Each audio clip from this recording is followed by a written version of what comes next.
नमस्कार, बहुत स्वागत है आपका। आप देख रहे हैं धर्मासन मार्ग। 25 नवंबर बुधवार के दिन देव उठनी एकादशी मनाई जा रही है, जिसे हम देवोत्थान प्रबोधिनी भी कहते हैं। क्योंकि आषाढ़ शुक्ल एकादशी को देव सैनी एकादशी हमने मनाया और तभी से देव सोए हुए हैं।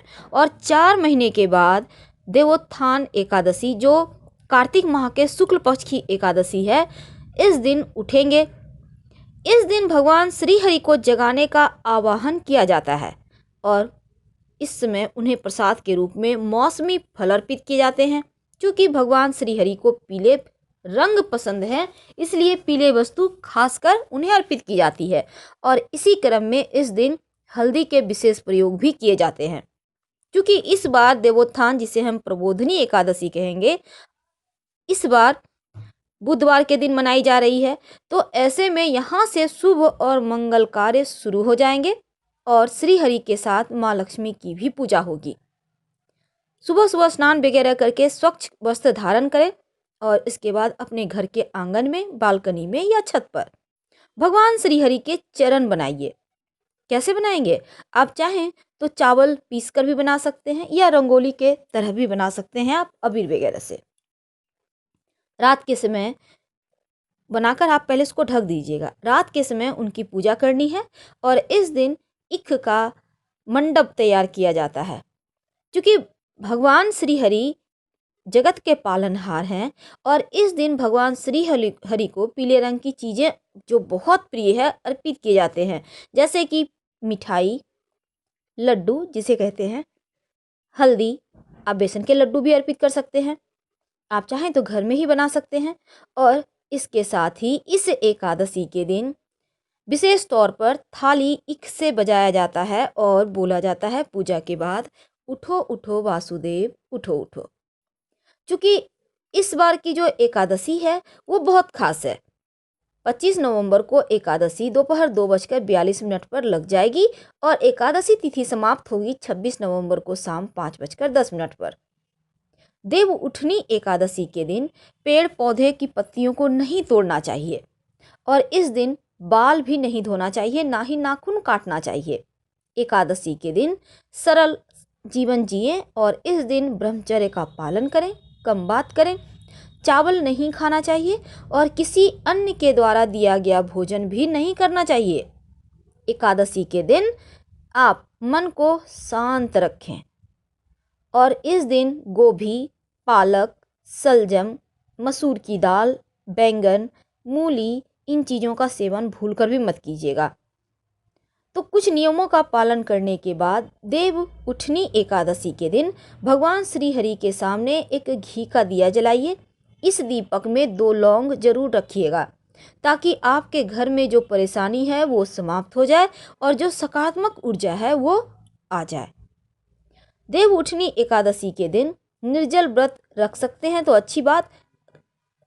कहने का तात्पर्य है आप शालिग्राम और माँ तुलसी की विवाह करवाने के बाद भोजन करें, या आप फल जल खाकर रहें और फिर उनका भोजन आप विवाह करवाएं फिर भोजन करें।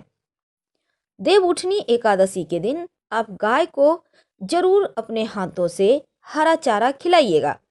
ऐसा करने से जीवन में कभी अन्न धन की कमी नहीं होती। क्योंकि आज हमारा टॉपिक है, इस दिन हल्दी का विशेष प्रयोग किया जाता है। क्या करें कि जीवन में सब कुछ आसानी से मिलने लगे? देखिए, हल्दी अमूमन हर किसी के घर में है और खड़ी हल्दी जो अभी अभी आपने दीपावली के दिन लाकर रखी है घर में, उसी से प्रयोग करें। अगर नहीं है तो खरीद कर ले आइएगा। क्या करेंगे?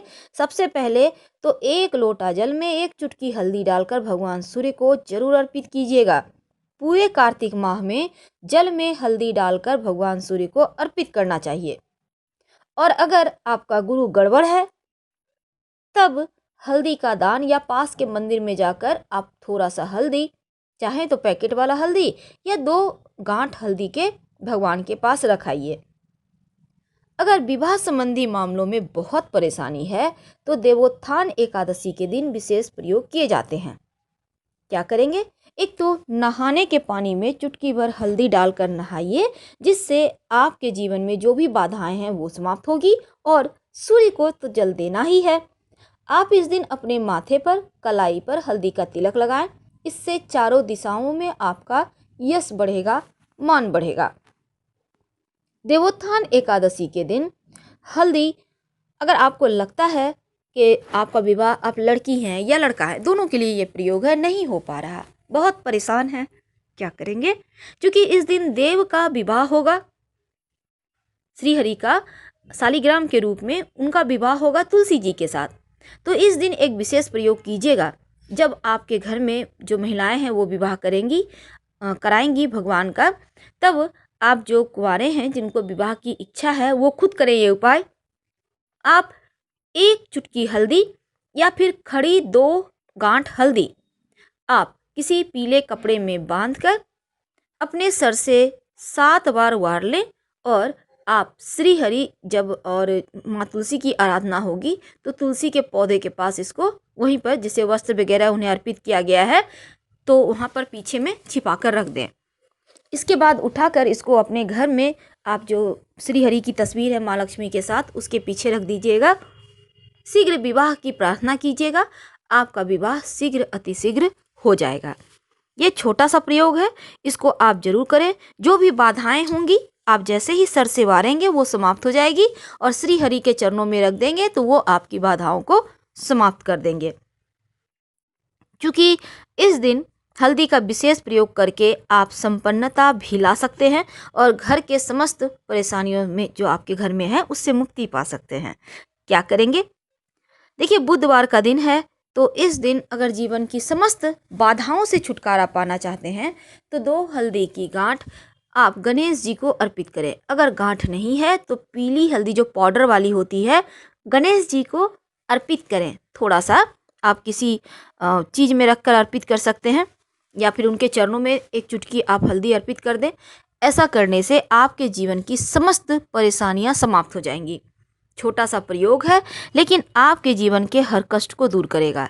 क्योंकि इस दिन विवाह संबंधी प्रयोग विशेष कर लोग करते हैं, तो हल्दी का ये छोटा सा प्रयोग जो हमने आपको बताया उसको जरूर करें।